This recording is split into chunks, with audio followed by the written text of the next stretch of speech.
다 인상할 예정입니다. 싹 다 오를 예정이에요. 원래 지금 정부는 그 MB 이명박 정부와 비슷한 그런 물가 관리를 해왔어요. 정부가 소위 특정 물가를 구성하고 있는 항목들을 지정해가지고 그놈을 올리지 못하게 눌러왔거든요. 눌러와서 그 기업들 입장에서는 눈치 보면서 그거를 못 올려왔었어요. 못 올려왔었는데 이제 계엄 탄핵 정부를 거치면서 이제 대행 체제로 갔잖아요. 이제 뭐 우리가 물가 올려도 뭐 정부에서 뭐라고 할 사람 없겠다 이렇게 생각해가지고 그냥 3월부터 일제히 올라간다는 이제 그런 생각을 하시면 되겠어요.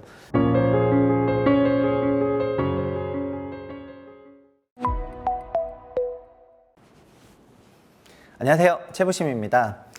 최근 한국은행에서 굉장히 충격적인 그런 보고서를 하나 썼는데 돈이 없을수록 물가가 오르면 집을 산다 뭐 이런 이제 이상한 제목입니다. 그래서 오늘 한번 살펴보겠습니다. 연합에서 뉴스가 좀 이제 화제가 되다 보니까 요약해서 아래 그림처럼 나눴는데요. 보시면은 물가가 올라가면은 주택을 더 구입을 하려고 한다. 이제 이런 건데 그 주택을 구입하려고 하는 사람들이 보면은 30대 이하 어린 나이가 더 많고 40대부터는 물가가 올라가도 주택 구입을 잘 안 한다 이런 내용이 되는 거고요. 그리고 남자가 물가가 올랐을 때 집을 좀 더 구입을 한다 이거랑 그다음에 기혼이 좀 더 구입을 한다는 게 있었고 그리고 이게 좀 충격적인데 총 자산의 하위 50%일수록 그러니까 자산이 없을수록 물가가 오르면은 주택을 구입하려는 수요가 크게 변한다 이런 내용이 되겠습니다. 그러니까 자산이 많으면은 물가 올라서 집을 사고 막 이런 것이 아니고 이제 자산이 작으면은 더 그렇게 나타난다는 그런 내용이 되겠습니다. 그래서 이게 리포트를 좀 봐야 되겠다 이렇게 해가지고 제가 좀 뜯어봤죠. 그래서 한은에 가면은 그런 자료가 나왔는데 핵심은 이런 건데요. 아시겠지만은 화폐라는 거는 인플레이션, 그 화폐가 통화량이 증가하면은 화폐의 가치가 떨어지고 반대로 실물은 이제 그만큼 증가하지 않기 때문에 실물 가격은 올라가가지고 그 자산의 명목 가격이 올라가니까 그거를 저희가 인플레이션이라고 하고 이런 부분을 가지고 부동산이 인플레 해지 기능이 있다. 집을 사놓으면 상품이니까 이런 심리가 만연하잖아요. 근데 한은에서도 그런 식으로 얘기를 했습니다. 분석 결과를 보면은 헤드라인 물가는 그냥 발표되는 소비자 물가의 그 맨 첫 번째 줄 탑라인 그거를 이제 헤드라인이라고 하고 그 헤드라인 물가를 쪼개면은 이제 근원 물가랑 비근원 물가로 나뉘어지는데 어쨌든 그 헤드라인 물가나 근원 물가가 올랐던 경험이 있는 사람, 나 어렸을 때 그때 물가가 엄청나게 올랐어 막 이렇게 했었던 사람 같은 경우에는 인플레이션을 해칭하려는 심리가 있어가지고 이제 정관계로 나오는데 물가가 오르면 막 집을 사려고 하는데 근데 비근원 물가, 근원 물가가 아닌 비근원 물가를 크게 올랐던 걸 경험했던 경우에는 그런 게 하나도 없었다 이런 내용이 되는 거고요. 그래서 이제 요 논문은 이제 물가를 좀 쪼개보면서 한번 자기가 연구를 새로 진행을 하게 되는 것입니다. 코어 핵심은 그냥 화폐 가치 하락이다. 그러니까 제가 만약에 주택 가격 상승이라 얘기하면은 부동산 커뮤니티에서 막 이런 말을 해요. 그러니까 부동산 가격이 올라가는 것이 아니다. 화폐 가치가 하락하는 거다. 뭐 이런 얘기를 하고 화폐 가치가 하락하는 거기 때문에 그 화폐 가치 하락을 해지해야 되니까 집을 사야 된다. 뭐 이런 얘기를 한다 이 말입니다. 그래서 이때 주택을 사면은 이게 해지가 된다는 얘기가 굉장히 많았었는데 근데 2024년에 그러니까 얼마 안 된 거죠. 작년에 이름도 헷갈려 말멘디에르라는 사람하고 이 웰스조 말멘디에르랑 웰스조가 같이 논문을 쓰는데 옛날 과거에 물가 상승을 경험했던 사람들이 지금 물가가 오르면은 쫄아가지고 이제 자라 소뚜껑 이 스토리가 되는 건데요. 자라 보고 한번 놀라 놓으니까 소뚜껑만 봐도 놀란다 그러면서 막 집을 사더라는 거예요. 이게 2024년 논문이었습니다. 그러니까 사람들이 그냥 물가가 올라가니까 화폐 가치 하락하고 집값이 올라간다 사는 게 아니라 사는 사람들의 성향을 그 코호트 분석을 해보니까 자라 보고 놀란 사람이 사더라는 거예요. 그러면은 우리나라 사람들 중에서도 그 물가 상승 경험이 있는 사람들이 진짜 그거를 사는지 그리고 그 물가 상승이라는 놈은 그때는 어떤 물가인지 이 하는 저자도 이거를 연구해야 되겠다 생각해서 24년에 저 논문을 보고 나서 과거의 경험을 가지고 한국 사람을 대상으로 글을 한번 써보자 해가지고 자기가 쓴 거가 되는 거죠. 결과표는 이렇게 나왔어요. 표가 헷갈려. 그렇지만 저도 지금 부동산 박사과정 하고 있으니까 일단 표를 보는 방법을 자세하게 설명하기 전에 코어는 이런 내용입니다. 뭐냐면 여기에 experienced inflation이라고 되어 있는데 이거는 이제 인플레이션을 경험한 세대가 헤드라인 소비자 물가 그리고 이거는 코어 소비자 물가 이거는 난코어 소비자 물가 세 가지로 되어 있는데 제가 빨간색을 해놨잖아요. 그러니까 코어 소비자 물가가 크게 올라갔을 때 정말 다른 거랑 비교가 안 될 수준만큼 주택을 구매하려는 그 확률이 크게 올라가더라는 거고요. 그리고 이 비율로 계산해 보면은 물가가 1%포인트 올라가게 되면은 그 코어 물가가 올라갔을 때 무려 6%포인트만큼 그게 상승한다는 겁니다. 6%포인트만큼. 그러니까 이게 1%포인트 올라가면 6%포인트 올라가는 거니까 물가가 2%포인트 올라가면은 12%포인트 올라가는 거거든요. 이걸 다시 이제 코호트 분석을 해보면은 자산 계층 따라, 남녀 따라, 성별 따라 다르게 나오니까 그걸 다르게 얘기하는 건데 종합적으로는 이렇다는 겁니다. 이게 결론이야, 이 페이지가. 그리고 충격은 뭐냐면은 자산이 많을수록, 여기 토탈 에셋이라고 되어 있는 자산이 많을수록 오히려 이게 마이너스가 나오는데 주택을 소유하려는 그 심리가 더 마이너스로 가는 거거든요. 이거는 자산이 많을수록 집을 더 가지려는 심리는 없다는 겁니다. 그러니까 자산이 많은 사람이야. 근데 물가가 막 오르고 있어요. 근데 물가가 오르고 있음에도 불구하고 자기는 자산 많잖아요. 그럼 나는 집을 더 가지려는 심리가 없어요. 오히려 그 심리는 누구한테 더 많다? 하위 자산 50%한테 더 많다라는 겁니다. 그래서 지금 어떻게 보면은 지방에 있는 그런 주택 부동산 경기에서 수요가 약해졌는데 그런 약해진 수요에 대해서 그 수요를 살리려는 좋은 방법론 중에 하나로, 그래서 지금 정부에서 생각하는 것도 그냥 물가를 올려버리면 혹시 되지 않을까? 이런 생각들이 이제 자리 잡을 수가 있는 겁니다. 뭐냐면은 물가를 올려버리면은 하위 자산 50%는 집을 살려고 하는 심리가 크게 올라가니까 그러면은 그냥 물가 올려버리면 되겠다, 이런 생각 충분히 할 만하다는 겁니다.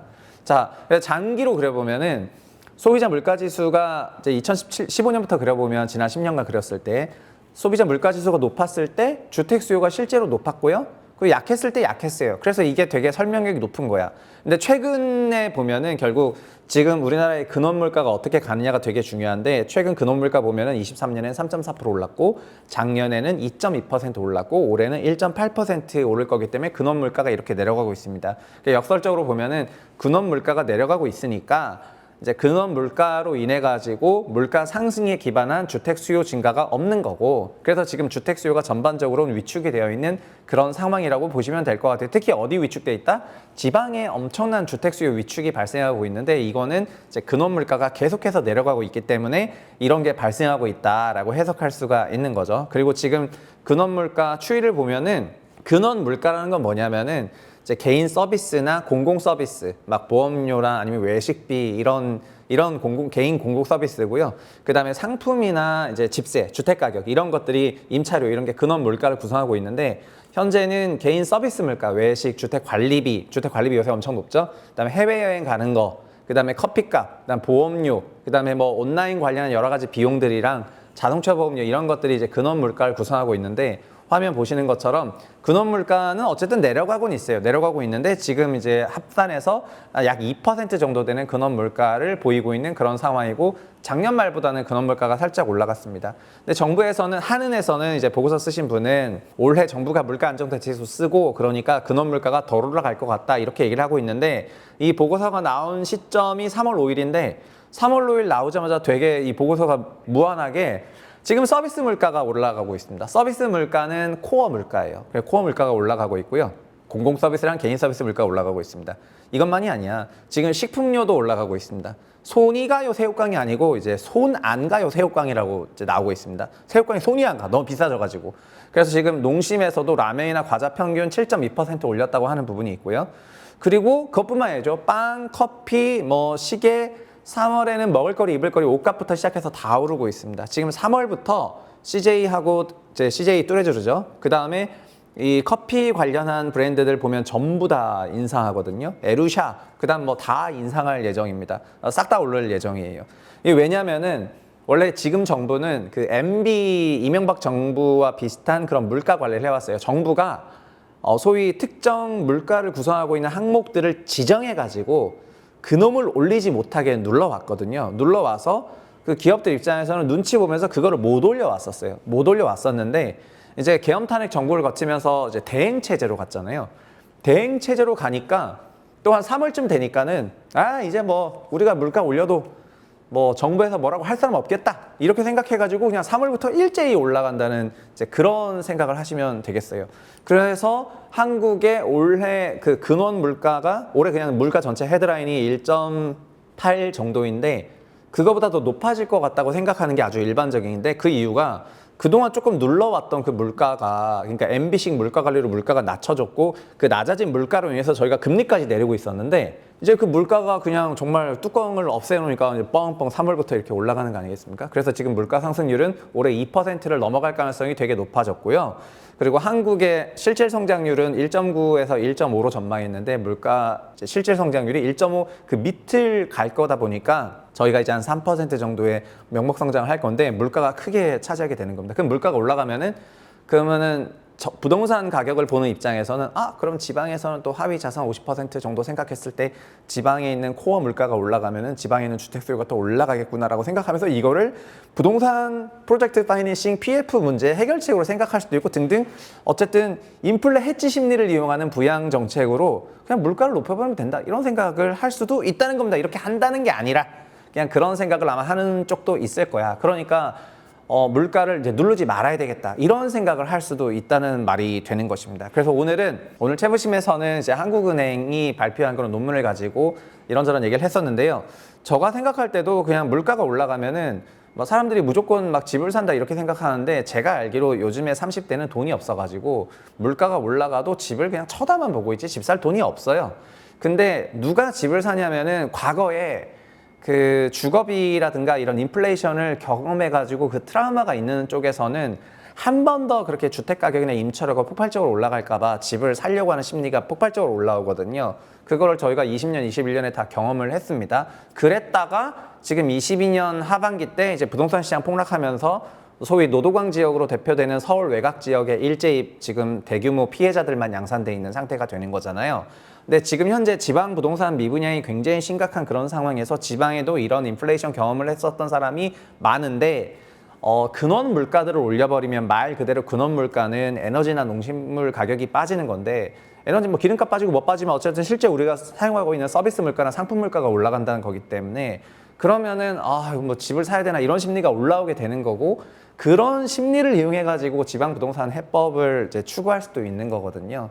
그래서 이런 방식으로 생각을 하고 있다면은 그냥 지금 물가가 올라가는 거에 대해 가지고 그냥 이제 만물 부동산 근본론적 사고관에 따르면은 그냥 냅둬도 되겠다. 지방 부동산 해지 문제에 도움이 될 수도 있으니까라고 생각할 수도 있는 겁니다. 근데 사실 근본적인 해석은 정확히 말하면은 이제 지금 정부가 힘을 잃은 거죠. 힘을 잃어가지고 물가를 눌러왔던 거를 지난 몇 년간 좀 눌러왔어요.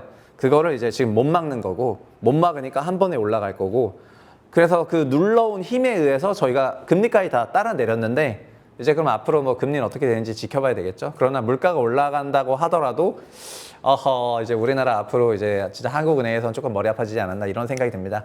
어쨌든 앞으로 지켜볼 게 많다 이 정도로 말씀드리겠고요. 이 정도로 요약하겠습니다. 감사합니다.